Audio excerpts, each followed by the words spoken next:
ครับการเรียนภาษาละนานนั้นก็บ่ใช่ยากอิหยังนะครับท่านเรียนอักขระนะครับมันก็คือตัวอักษรนะครับเรียนไม้เนี่ยมันก็คืออันสระนะครับเห็นไหมในภาษาไทยนะเห็นไหมเทียบในภาษาไทยนะเอาสองอย่างนี้มาผสมกรรมกันตามหลักการของภาษาละนานะครับมา7 วัน1 เดือนท่านก็อ่านออกเขียนได้นะครับไม่ยากไม่ยากครับเห็นไหมอันเรื่องที่มันยากมันก็คือว่าอย่างนี้นะครับถ้าท่านอยากเอาไปอวดอู้คนอื่นในหูในหานตัวเฮาเนี่ยอันนี้มันยากกว่านี้แหละครับเพราะว่าภาษาละนาวของเฮามันเป็นภาษาที่มันตายไปแล้วนะครับปนไม่ได้ใจในต่างราชการมาเมินนั่นนะครับเห็นไหมเพราะนั้นการที่เฮาจะเอาไปโชว์คนอื่นในหูในหานตัวเฮานี่นะครับเฮาจะต้องใช้ภาษาอื่นๆมาเทียบเคียงเป็นภาษาละนาวของเฮานะครับอันภาษาที่มันใกล้เคียงภาษาละนาวของเขาหน่อยก็คือภาษาไทยนะภาษาไทยนี่แหละครับเห็นไหมเพราะว่ามันเกิดมาจากที่เดียวแล้วครับที่พ่อขุนรามคำแหงที่เดียวกันนี้นะครับมันแยกไปทางใต้หน่อยอันเจ้าอโยธยาพวกก็เอาไปแปลงเป็นอักษรไทยนะแยกมาทางเหนือหน่อยอันเจ้าละนาพวกก็มาแปลงเป็นอักขระละนานะเนี่ยมันเป็นยังไงไอ้สองภาษานี่นะครับไอ้ใต้เหนือเนี่ยบางคำมันยังออกเสียงเหมือนกันอยู่แล้วก็นี่มันจะผิดแพกกันไปเป็นบางคำนะครับมันสำเนียงแล้วแต่สำเนียงท้องถิ่นนะครับใต้เหนือเห็นไหมครับแม้กระทั่งในละนาวของเขาก็ไม่ใช่ว่าอู้เหมือนกันหมดนะครับนี่ยังมีหลายเผ่าพันธุ์4-5 เผ่าพันธุ์ลักๆเห็นไหมไตยวนไตลั่วไตลื้อไตเขื่อนไตยองเห็นไหมมันยังอู้กันแป่งๆกันออกไปแล้วก็นี่ครับแต่ฟังกันหูเรื่องอยู่นะครับฟังหูเรื่องหมู่เฮาก็ฟังภาษาไทยหูเรื่องกันนะก็มันเก้าเงามันมาที่เดียวแล้วครับมันก็อันเดียวกันนั่นแหละไอ้แม่มันเป็นยังไงไหมครับก่อนที่เฮาจะเอาภาษาไทยมาเขียนเป็นภาษาละนาของเฮาที่เป็นเฮาว่าปริวัตินั่นแหละครับเห็นไหมเฮาไปกอยในโลกนี่ก่อนนะเพิ่นแยกได้กันพ้องนะครับเฮาไปกอยใกล้ๆในเวียดนามเนี่ยเพิ่นแยกได้เนี่ยใกล้ๆในเวียดนามเนี่ยโบราณและบนใจอ่านภาษายึกๆเยอะๆนะเหมือนภาษาจีนแล้วก็เนี่ยนะมันเป็นมันแต่เนื่องด้วยมันมีสงครามหลักยาวนานกันมาแล้วครับตั้งแต่สมัยอันสงครามเดียนเบียนพูพวกนั้นนะครับไม่เนี่ยมาจนถึงสงครามมันเวียดนามเหนือเวียดนามใต้เนี่ยเนี่ยเปิ้นก็มาสามารถที่จะถ่ายทอดอันภาษาไอเหล่านั้นมาสู่รุ่นลูกรุ่นหลานรุ่นเหลนรุ่นโหลนบนนั้นแล้วก็บนนี้เนี่ยบนนี้ลูกหลานเหลนเปิ้นโหลนเปิ้นอ่านไม่ได้เขียนได้แล้วก็พวกก็ไปหันไปเอาอักษรอาหรับิกเนาะไปเขียนเป็นภาษาของเปิ้นครับแม่แล้วไปใส่จุดใส่หมวกใส่ขีดไอ้มั่วสะพะสะเปดเพื่อให้ได้ตามเสียงเปิ้นเนี่ย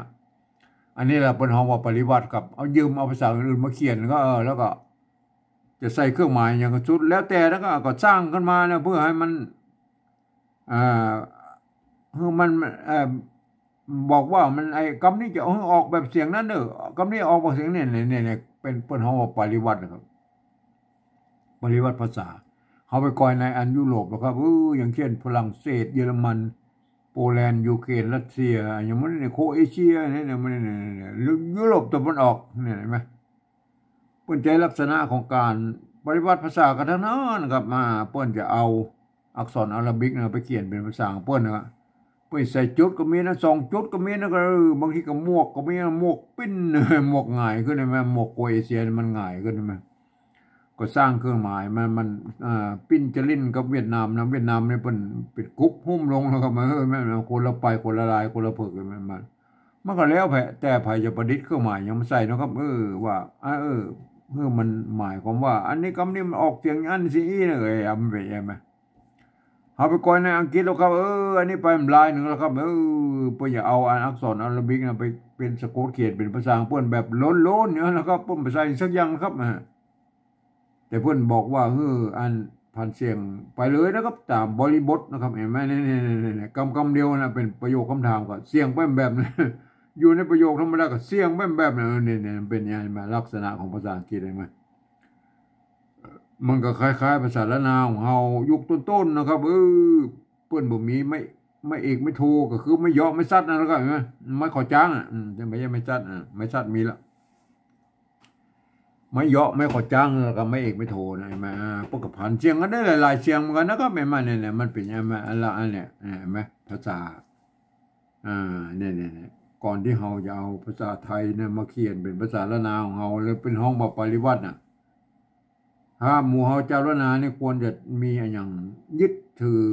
ก่อนนะครับเพื่อให้มันเป็นหลักนะครับเพื่อให้เป็นจุดศูนย์กลางของภาษาละนาของเรานะครับมือผมเองนี่ผมได้ใช้หลักการของสภาวัฒนธรรมมหาวิทยาลัยเชียงใหม่นะครับเพิ่นตกลงกันไว้เมื่อปลายปี28เพิ่นตกลงกันไว้ว่าอย่างนี้นะครับการที่เอาภาษาไทยมาสะกดเขียนเป็นภาษาละนานั่นเพิ่นบอกว่ากระทำได้อยู่3แบบเห็นไหม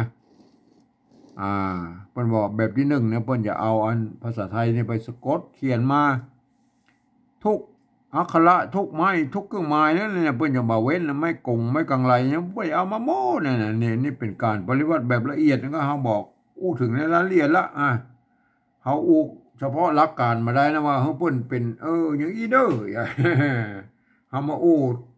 ถึงแบบที่2นี่เลยนะครับแบบที่2นี่เพิ่นว่าอีนะก็เนี่ยเพิ่นบอกว่ายืมมาอักษรไทยนะก็เนี่ยอักษรไทยนะอักษรไทยนี่เนี่ยมาปรับเทียบมาเป็นอักขระละนาทั้งบนปูนนี่แล้วก็ประกอบกรรมขึ้นมากับแบบภาษาไทยผสมผสานกันไปบางครั้งไม้หรือสระมันบ่ตรงมาตัดกันก็คือบูแล้วนะคำศัพท์ได้นะคือหน้าตาแบบไทยๆเห็นไหมแต่เวลาอ่านนั้นท่านต้องนึกถึงว่าอันนั้นเป็นอักขระละนาเลยอย่างเช่นตัวเนี้ยเนี่ย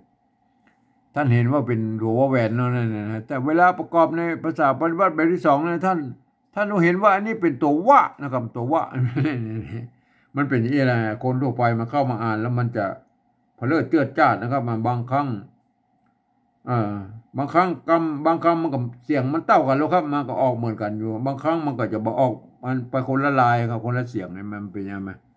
เพราะนั้นคนทั่วไปนะไปอ่านแบบที่3บุ้นก็เดี๋ยวก็แบบที่3นะครับแบบที่2นี่ก็นะเอาตัวว่าแหวนนี่เรามาเทียบเป็นตัวว่านะครับเห็นไหมเห็นไหมเทียบนะครับไม้สัตไม่ชัดในกรณีนี้มันทำหน้าที่เป็นไม้พัดก็ไม่ทำหน้าที่เป็นไม้พัดนะครับเนี่ยตัวดะสะกดเนี่ยอันนี้มันอาจออกเสียงตีวัดเนี่ยเราไปดูเนี่ยเพิ่นออกเสียงตีวัดเห็นไหมวัดเห็นไหมเราไปกอยอันภาษาโบราณแล้วก็เนี่ยอันไม้ชัดเนี่ยไม้ชัดมันกรณีที่เพิ่นอันวัดได้ไหมอันเต้าตัวตะไม้เก๋าอันนี้ถ้าบ่มีไม้กงกับเขาเนี่ยมันเป็นไม้โกบลีเนาะไหมอันนี้มันเพื่อจะใช้ไม้ซัดและไม้กงครับไม้กงมากำกับไว้ให้มันเป็นไม้โกบลีเนี่ยครับท่านก็ไปพิจารณากันอันเต้าและอันเต้าเห็นไหมกรณีอันว่าเต้ากันฟักตำผงมันเนี่ยฟักเห็นไหมฟักตัวฟ้ามันกับตัวว่าเนี่ยมันเป็นอักษรต่ำนะครับเห็นไหมอันตัวกะนี่เป็นอักษรทรงนะเมื่อมันสะกดด้วยตัวหน้ามันออกเสียงจะว่ากันไหมกันไหมอันนี้ตัวฟ้าเห็นไหมมีไม่ชัดกะสะกดด้วยกะและบะเนี่ยมันจะออกด้วยอันเป็นเสียงตีสั้นตีนะฮะเนี่ยถ้าเป็นอันสะกดด้วยดะนะอันนี้มันฟักนะครับสะกดด้วยดะกับฟัดเห็นไหมอัน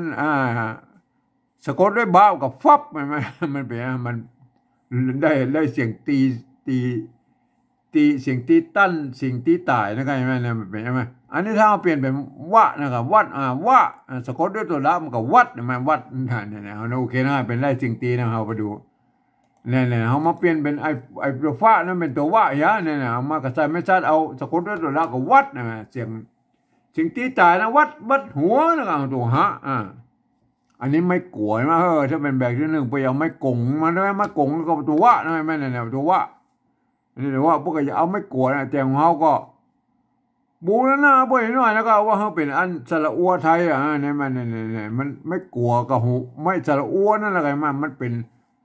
ก็อัวไทยใช่ไหมเนี่ยมันเป็นยังไงนะอันนี้ก็บูแล้วนะคำศัพท์นะหัวเนี่ยเขาไปกอยอันภาษาโบราณไปเขียนอะไรกันอันนี้เนี่ยภาษาโบราณไปเนี่ยไม่กลัวมันเริ่มจากอันนี่ไม่กลัวไม่กลัวเนี่ยแจ้กินกันแจ้กินกันนะครับแจ้กินกันเจ็บหัวเอาใช่ไหมเจ็บหัวเจ็บพวกก็เขียนตัวอีนะสมัยนั้นนะเพิ่นบอกมีไม่เก๋แล้วก็พวกอ่านนี่ก็อ่านว่าเจ็บได้นั่นอ่านว่าเจ็บมันก็แล้วแต่ละอ่าน พิ่นอ่านได้หลายเสียงนะครับอ่านเจ็บก็ได้อ่านเจ็บก็ได้นะอ่านเจ็บเจ็บเจ็บมาเจ็บก็ได้นะมันก็อ่านได้หลายเสียงเลยมันก็เพิ่นก็เขียนตัวเอี้ยก็อ่านเอาเองเลยมั้ยอ่านสมัยนั้นน่ะมันเป็นอี้ก็เจ็บหัวนั่นเนี่ยหัวนี่ไม่กลัวนะเห็นมั้ยเนี่ยไม่กลัวเพิ่นจะมีตัวว่าอยู่ตรงลุ่มนี่ประกบก็ไม่ไอ้กงอยู่ตรงบนนี่คือไม่กลัวของวรนาเอาไอ้ทุถึงมันยังก็ว่าไปนะเคยมั้ยเจ็บหัวอันนี้ไม่กลัวนะเขาก็ได้แล้วนะเอาหัวเนี่ยมันตรงตัวแล้วนะตรงที่เขาจะเขียนละหัวมันเนี่ยหัวเขาก็บูรณะคำศัพท์น่ะอันนี้เนาะอันนี้แล้วนะครับเนี่ยตัวแลมาอันนี้มันตัวแลไปอีนะตัวแล้วมาเขาไปกอยอันโบราณก่อนนะครับไอ้โบราณก่อนเขาจะบริวัตินะเพราะว่ามันมีไม้ขอจ้างนะเขาไปดูภาษาโบราณก่อนนะครับไอ้แลน่ะแลโบราณเนี่ย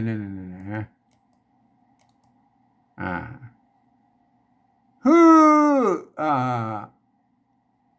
ตั้งขันตั้งขัน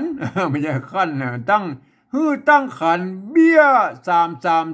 330แลมาแลอันนี้แลมาตั้งขันเบี้ย330แลมันน่ะตัวมันก็จะเอาตัวละนี่นะครับแล้วก็ลากห่างขึ้นไปยาวๆก็ตวัดขึ้นไปอันตั้งไปทางนอกพวกไหนมาเนี่ยนะโกงไปทางนอกพวกไหนบางทีพวกม้วนเข้าไปทางในก็มีแล้วก็เอาไปพอไอ้แลอันเนี่ยนะก็แล้วอันนี้เมื่อกี้มันแลนะก็คือแลเป็นจบแล้วนะครับมาแลนายแลก็เน้อนั่นล่ะนายแลเน้อนั่นล่ะเป็นเน้อแปลว่าเน้อเนี่ยกินเน้อกินแลนั่นน่ะเห็นมั้ยไอ้แลตัวนี้มันเป็นทำหน้าที่เป็นอันสระแอะนะครับอันและแล้วก็แล้วทำเป็นและแล้วกันมั้ยเปียแลผมใช่มั้ยเปียแลผมเป็นเปียก็ขี้เปียนะครับเปียแลผมต้องยังก็ว่าเป็นแลในกรณีนี่อันเนี่ยมันเขียนมันเขียนเอาโลละเนี่ยเขียนห่างยาวไปแล้วตวัดไปข้างนอกพวกไหนมั้ยอันนี้มันกรณีนี้มันอ่านเป็นอันเป็นและนะครับเป็นและเป็นและนะทำหน้าที่เป็นและเมื่อกี้ทำหน้าที่เป็นอันแลเฮ้ยเน้อเป็นหน้าที่เป็นบุพบทนี่มันเป็นยังไงมั้ยตัวต่อไปแล้วก็เห็นมั้ยเนี่ย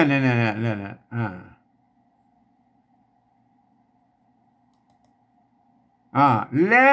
ลตัวนี้มันแลตัวนี้มันเนี่ยเห็นเนี่ยตัวแลตัวนี้มั้ยอันนี้ตัวนี้แลมั้ยอันนี้เพิ่นเขียนเอาตัวละขึ้นไปแล้วก็ป๊อเขียนไว้แล้วก็ม้วนหางมันไว้มนอยู่ทางหัวแลนี่มันเนี่ยตัวแลมันมี2ตัวนะครับใช่มั้ยจะม้วนหางไปข้างนอกหรือม้วนไอ้เนี่ยเข้ามาทางในเป็นมนอยู่ทางบนนี่ก็มีนะก็ไอ้มันเนี่ยโอเคนะครับอันนี้เฮาฮู้ว่าตัวแลนะครับเปิ้นใส่ตัววะนะครับเห็นมั้ยเปิ้นใส่ตัววะมันกลายเป็นแล้วเลยให้มันแล้วเห็นมั้ยเนี่ยตัวแลนะตัวแลมันใส่ตัววะเห็นมั้ยเนี่ยว่าเห็นมั้ยเปิ้นก็แล้วเลยนะแล้วสวัสดคาถาสวัสดอันนี้เป็นกำนะไม่ใช่เป็นสระนะครับเห็นมั้ยไม่ใช่สระอัวนะครับสวัสดมันจะนะครับสวัสดนั่นสวัสดนั่นน่ะสวัสดคาถาอันนี้มันเป็นกำนะครับอันนี้แล้วเปิ้นบ่มีไม้ขอจ้างไม้เอกไม้ย่อว่าขอจ้างนะสมัยนั้นพวกก็เขียนเต้าอี้อ่านว่าแล้วนะครับแล้วโอเคนะครับเฮาไปก่อยแล้วอันที่เฮาจะเขียนว่ามันแล้วเฮาฮู้ว่ามันเป็นแล้วนะครับเห็นมั้ยอันบ่เดียวนี่บ่เขียนเพิ่นเอาใส่ไม้ขอจ้างไม้โทก็มีด้วยไม้อันไม้ขอจ้างโอเคแล้วก็เห็นมั้ยอันแลเอาแลก่อนอันแลเห็นมั้ยสะกดตัวว่าโอเคนะมันถ้าเป็นแบบที่1พวกเขียนอย่างนี้นะแล้วบ่อ่านว่าแล้วนะใช่มั้ยอันนี้เฮาก็บูรณะคำศัพท์เพิ่นเนาะเอาใส่ไม้โทนะไม้โทมาใส่แล้วก็บูรณะคำศัพท์นะแล้วนะก็แล้วนะแล้วโอเคได้นะก็แล้วนะครับอันแล้วนี่ก็บูรณะคำศัพท์นะครับเนี่ยโอเคนะครับอันต่อไปรูปนะครับรูปใช่มั้ยเนี่ยรูปตัวละไม่กูนะตัวบะมันออกเสียงโทปกตินะรูปเฮาไปก้อยอันภาษาโบราณกันแล้วก็เนี่ยเห็นมั้ยนั่นรูปโบราณเนี่ยมันรูปโบราณนะมั้ย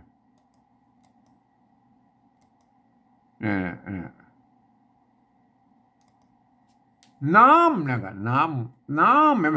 น้ำหม้อนึ่งเข้ารูปเนื้อคิงมาละเข้ารูปเนื้อคิงเนี่ยเข้ารูปไม่มันรูปอันนั้นโบราณแล้วเปิ้นอันเนี่ยเอาตัวละเนี่ยนะมาตัวบะใช่ไหมเปิ้นเอามาเป็นหางอย่างนี้เปิ้นเอาไม้กูไว้ทั้งลุ่มเบ้เนี่ยรูปเนื้อคิงใช่ไหมรูปเนื้อคิงใช่ไหมโอเคแล้วก็รูปใช่ไหมรูปเนื้อคิงใช่ไหมอันยุคปัจจุบันเนี่ยเปิ้นก็ว่าอันนี้มันก็จะยุ่งเหยิงเป็นเปิ้นก็เอาตัวบะไปไว้ทั้งบนนะค่อยมาเนี่ยเปิ้นก็ว่าอย่างนี้เนี่ยเป็นยุคปัจจุบันเปิ้นนิยมเขียนกันอย่างนี้นะครับมาได้เขียนเป็นหางบะก็บ่ผิดนะครับบ่ผิดนี่นะครับเห็นไหมรูปนะครับรูปไม้กูสระอูตัวบะบอใบไม้รูปนี่ก็ตรงตัวแล้วนะแล้วโอเคนะรูปง่อนเลยนะง่อนตัวนี้ก็ตัวงะไม่เยาะไม่อีกนะตัวกันย้อนกับอ้างอันนี้แหละอันนี้ถ้าเป็นตัวอันแบบที่หนึ่งพอเขียนไปอีแล้วก็ง่อนโอเคนะเขาแบบที่สองเขาบูแล้วนะคำศัพท์เขาเป็นตัวหน้าไหมง่อนง่อนได้ไหมง่อนได้ไหมอันนี้บูแล้วนะคำศัพท์เลยเขาไปดูไอ้ไม่ก่อก่อนนะก็ง่อนเขาบูแล้วนะคำศัพท์แล้วนะก็มาแต่เขาไปดูอันภาษาโบราณกันแล้วก็โบราณไม่ก่อนะมันโอเคนะไม่ก่อเพิ่นเริ่มต้นนี้นะครับเป็นแม่เนี่ยใส่เกลือปอตัดเป็นแม่เนี่ยไม่ก่ออันนี้ไม่ก่อนะครับใส่เกลือปอตัดสะน้อยกินหายอันนี้ก็ว่าเป็นไงปอใช่ไหมไม่ก่อตัวปะไม่ก่อก็คือตัวกันย้อนเนี่ยไม่กังบนประกบกันอยู่ข้างๆลุ่มบนเนี่ยมันก็เป็นไม่ก่อนะปอตัดใช่ไหมปอตัดใส่เกลือปอตัดสะน้อยใช่ไหมเนี่ยเมื่อมีตัวสะกดแล้วแม่ตัวทั้งบนเนี่ยตัวป้ามาไม่ก่อมีตัวสะกดตัวงะเนี่ยเห็นไหมพวกไอ้ตัดไม้กังมนออกเนี่ยกำปองเนี่ยบิเกาลิ้นปองปากบ่ได้ลิ้นใกล้ลิ้นปองเนี่ยปองเห็นไหมอันนี้ปออันนี้ปองเห็นไหมเนี่ยโอเคนะกันไหมโหเลยนะปตัดไม้อันนี้อ๋อนะเขาไปดูอันไม่ก่ออันนั้นถ้ามันเป็นอย่างง่อนใกล้ๆอ่อนง่อนเห็นไหมเดือนไฟแม่ลูกอ่อนนะอ่อนนี่มันอ่อนกับอ่อนง่อนกับปอกันนั่นเองมันง่อนอันตัวมันเป็นอักษรกลางนะครับไม่ก่อนะครับเมื่อมีตัวสกัดแล้วตัวสะกดแล้วพวกอันลบไม่กังมนออกนะพวกใส่ไม่กงมันแทนนี่มันหมายความว่ามันจะท่านจะอ่านเสียงอย่างก็แล้วแต่นะครับจะอ่อนก็ได้อ่อนก็ได้อ่อนก็ได้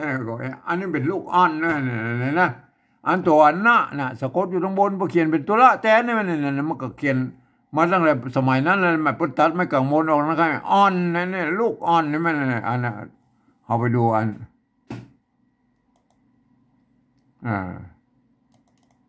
เอาไปดูบทอันนี้เลยนะอันนี้ง่อนใช่ไหมง่อนใช่ไหมก็เหมือนอ่อนเมื่อกี้แล้วนะครับมาของจริงตัวงะนี่เป็นอักษรต่ำนั่นมันถ้ามันมีใส่ไม่ย่อมันออกเสียงโทปกติเนี่ยเต้ากับรูปเนี่ยมันรูปแล้วก็ง่อนแม่รูปกับง่อนเนี่ยมันเต้ากันนะเสียงโทปกตินะครับมันง่อนง่อนโอเคนะครับถ้าเป็นตัวอ่างนะตัวนะเอาอ่างมันอ่อนมันอ่อนนะมันอ่อนเสียงเอกใช่ไหมมันก็แล้วแต่มันกับคล้ายๆกันพันเสียงแบบภาษาไทยเหมือนกันนะคล้ายๆกันนะครับไม่มาภาษาไอ้นี่เนี่ยคำต่ายคำมันอย่างพวกนี้นะก็ไม่มาคล้ายๆกันนะครับเอาได้นะครับแล้วนะครับภาษาปฏิวัติแบบที่สองนะครับเห็นไหมภาษาปฏิวัติแบบที่สองนี่มันก็อย่างว่ามันเขาเป็นเจ้าล้านนานะครับแต่ยวนแต่ลวดแต่ลื้อแต่เขินก็ควรจะใจรักกันอันเดียวกันนะครับเพื่อมันเขียนได้ออกมาเหมือนกันนะครับไม่มาแต่เวลาอ่านนะถ้าก็ไปอ่านไปแบบอันของสำเนียงของท่านนะครับจะเป็นแต่ยวนแต่ลวดแต่ลื้อแต่เขินกันท่านก็ไปอ่านไปตามสำเนียงของท่านนะเห็นไหมถ้ามันเขียนได้อย่างนี้แล้วมันก็อันภาษาล้านนาเฮามันจะมีจุดศูนย์กลางนะครับโอเคนะครับแต่เวลาอ่านนั้นนะท่านจะต้องเป็นอันคนที่เรียนรู้ภาษาล้านนามาอ่านนะครับบางอันมันจะเพลิดเจือจัดนะครับบางคำมันก็โอเคนะมันจะเหมือนกันอยู่นะครับบางคำมันจะเหมือนกันวันนี้เราจะอ่านแบบสำเนียงเชียงใหม่จะยวนนะอ่านว่าอย่างนี้นะครับวัดหัวแล้วรูปง่อนถ้าเป็นอันแบบที่สามก็ได้ปอกันนะเห็นไหมรูปวัดหัวแล้วรูปง่อนเห็นไหมเอาไปดูนะเห็นไหมอันนี้คือแบบที่สองนะครับ แบบที่สามนั่นเอาถึงแบบที่สามนั้นเปิ้นว่าอย่างไรครับหลักการมันบอกว่าฟังเอาเสียงภาษาละนาตั้งบนปูนี่เปิ้นประกอบกรรมขึ้นมากับแบบเปิ้นเปล่งเสียงออกมาแล้วนะเอาภาษาละนาตั้งบนมันเปิ้นเอาภาษาไทยเขียนไปจะนั่นนี่เหรอเปิ้นว่าอย่างนั้นเปิ้นก็ว่าอย่างนี้นะก็เห็นไหมเปิ้นอู้กับตัวเอี้ยนะแต่เปิ้นก็ยังว่านะเปล่งเสียงก็คือเสียงโอ้นะเอาภาษาไทยเขียนไปเลยนะเปิ้นก็ยังว่านะเปิ้นก็ลืมนึกไปเนาะอันภาษาไทยมันเป็นระบบ5เสียงนะครับอันภาษาละนามเป็นระบบ6เสียงนะครับเนี่ยการที่เอาภาษาไทยน่ะระบบ5เสียงมาเขียนอันภาษาละนาระบบ6เสียงเนี่ยมันบ่ได้เสียงครบนะครับปกติอันแบบที่มันบ่ได้ก็คืออันเสียงโทพิเศษโทเมืองนั่นแหละก็เนี่ยเสียงนั่นแหละเพื่อเขียนมาได้นะผมก็เองก็เอาจุดประดับไว้แล้วก็วันนี้มันมีเสียงโทพิเศษนะก็โอเคแล้วก็เฮาถึงมาได้นะครับผมเอาจุดประดับไว้นะครับอันตัวอื่นก็สะกดไปตามนั้นนะครับตามที่เปิ้นสะกดได้นะครับก็เปิ้นสะกดก็ได้ก็เขียนไปนะยกเว้นอันที่เปิ้นบ่สะกดบ่ได้เฮาก็ปริวัติครับปริวัติก็เปลี่ยนแปลงเหมือนตามแนวทางเวียดนามน่ะวันนี้มันถ้าจะบอกเปลี่ยนแปลงนักนะเรามาฟังเลยนะครับฟังเลยโอเคนะตัวแรกนะครับวัดนะครับเราได้ยินแล้ววัดใช่ไหมอันแบบที่สองเนี่ยบอกว่าวัดใช่ไหมเฮาบ่พอแล้วเอาวัดไทยใส่แล้วก็วัดวัดวาอารามเนี่ยวัดวัดมันก็เขียนได้เท่ากันใช่ไหมวัดตัวต่อไปแล้วครับหัวนะครับวัดหัววัดหัววัดหัวก็เคกกระบาลนะวัดหัวหัวอันนี้หัวเนี่ยหัวอันนี้ก็หัวเนี่ยเอาหัวไทยใส่แล้วก็หัวเอาหัวพวกก็เขียนตัวอย่างหัววัดหัวเห็นไหมตัวต่อไปแล้วนะครับแล้วแม่นี่แล้วอันนี้ก็แล้วแม่เอาห้องปพทั้งบนเอาแล้วไทยใส่นะครับแล้วอันแล้วภาษาไทยเพิ่งกินได้อันนี้ก็แล้วเนี่ยเจ้ากันแล้วเลยเอาตัวต่อไปแล้วครับรูปนะครับรูปเห็นไหมนะเสียงโทปกตินะอันนี้ก็รูปเห็นไหมเฮาบ่พอทั้งบนด้วยเอารูปรูปไล่รูปอย่างไม่ได้เอารูปเนื้อคิงตัวรูปอย่างนี้นะเอามากว่าแล้วรูปเนี่ยพวกเอาลอลิงเขียนได้ไหมนี่ไหมอันนี้พวกสะกดเขียนได้เลยรูปเจ้ากันแล้วเอาแล้วเจ้ากันแล้วเห็นไหมตัวต่อไปแล้วงอนใช่ไหมงอนใช่ไหมอันนี้งอนนะอ่านมางอนนะอันนี้ตัวแบบสองพวกงอนนะครับเขาบอกพอทั้งบนแล้วเอางอนภาษาไทยใส่นั่นก็งอนนี่ได้เจ้ากันหมดเนี่ยวันนี้นะ5ตัวนี่ไหมวัดหัวแล้วลูกงอนเจ้ากันแล้วมันเนี่ยมันก็ภาษาไทยมันภาษาละนามมันก็เกิดมาจากที่เดียวกันแล้วก็บางตัวมันก็เหมือนกันแล้ววันนี้มันฟุกเหมือนกันหมดโอเคเลยไหมมันต้องไปเปลี่ยนแปลงปริวัติอย่างนี้แล้วใช่ไหมมันก็เขียนได้แล้วเฮาหมดต้องปริวัติใช่ไหมครับวันนี้ก็ได้แล้วครับภาษาปริวัติแบบที่3นะครับง่ายวันนี้ง่ายนะครับเขียนได้ตรงเป๊ะเลยโอเคนะไอ้มาตรงเป๊ะเลยครับมันก็คนที่จะมาอ่านภาษาแบบที่3เนี่ยมันต้องใช้หลักการของภาษาไทยอ่านนะครับไหมแต่มันก็มีข้อยกเว้นนะครับคำที่มีจุดนะครับวันนี้มันมีจุดนะคืออ่านออกเป็นเสียงโทพิเศษนะครับแม่เนี่ยคำที่มีเสียงไม้จัตวาคือออกเป็นเสียงจัตวาวันนี้มันก็มามีโอเคก็บ่มีนะครับคำที่เป็นอยนะครับเป็นพยัญชนะต้นคืออ่านออกเป็นเสียงยอยักษ์ไทยนะวันนี้มันมีก็แล้วไปตัวยอยักษ์ตัวเดียวน่ะถ้าเป็นยอยักษ์ตัวเดียวก็ออกเป็นเสียงยอยักษ์แบบละนานะครับวันนี้ก็มันมีเป็นพยัญชนะต้นไหนแม่ก็วันนี้บ่มีนะครับวันนี้ก็อ่านไปเลยนะอ่านไปตามหลักการภาษาไทยนะเกือบทุกประการอย่างที่ว่านั่นนะโอเคนะมันมีข้อยกเว้นอยู่นิดหน่อยนะก็ท่านก็อ่านไปเลยนะครับตามหลักการของภาษาไทยใช่ไหมอ่านว่าวัดหัวแล้วรูปง่อนใช่ไหมมันก็ได้สำเนียงเชียงใหม่ตะโยนไปเลยไหมเป็นอะไรไหมอันแบบที่3นะแบบที่2เนี่ยโอเคนะก็เจ้าละนาของเขาก็ตะโยนตะโลตะเลื่อยตะเขินควรจะใช้หลักการอันเดียวกันนะครับแต่เวลาอ่านนั้นท่านก็อ่านไปตามสำเนียงของท่านนะครับอย่างว่ามันแต่ละที่มันก็เหมือนก็นะแต่ย้อนก็บ่เหมือนไตลื้อก็บ่เหมือนไตยองมันก็ไปคนละลายของมันแต่ก็ฟังเนอกันฟังรู้เรื่องอยู่นะไงวันนี้จะอ่านแบบสำเนียงเชียงใหม่แต่ย้อนนะอ่านไว้นะครับ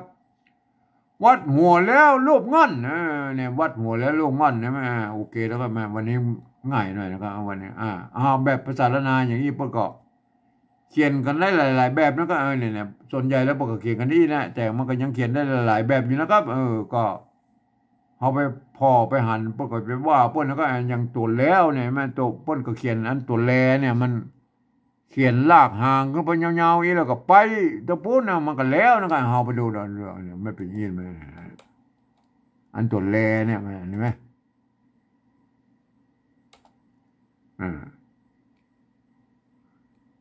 เนี่ยแบบที่หนึ่งเขียนนี่แบบอันเนี้ยแบบนี้แล้วเหมือนกันเนี่ยมันแล้วบางทีก็แล้วอย่างนี้นะเนี่ยบางทีก็แล้วเขียนอย่างนี้ก็ได้นะเนี่ยพวกเขียนตัวนี้แล้วมันแบบต้องมีไม้ขอจ้างไม้โทแล้วไม่อันเนี้ยอะไรไหมพวกเขียนนี้ก็แล้วเลยนะครับไหม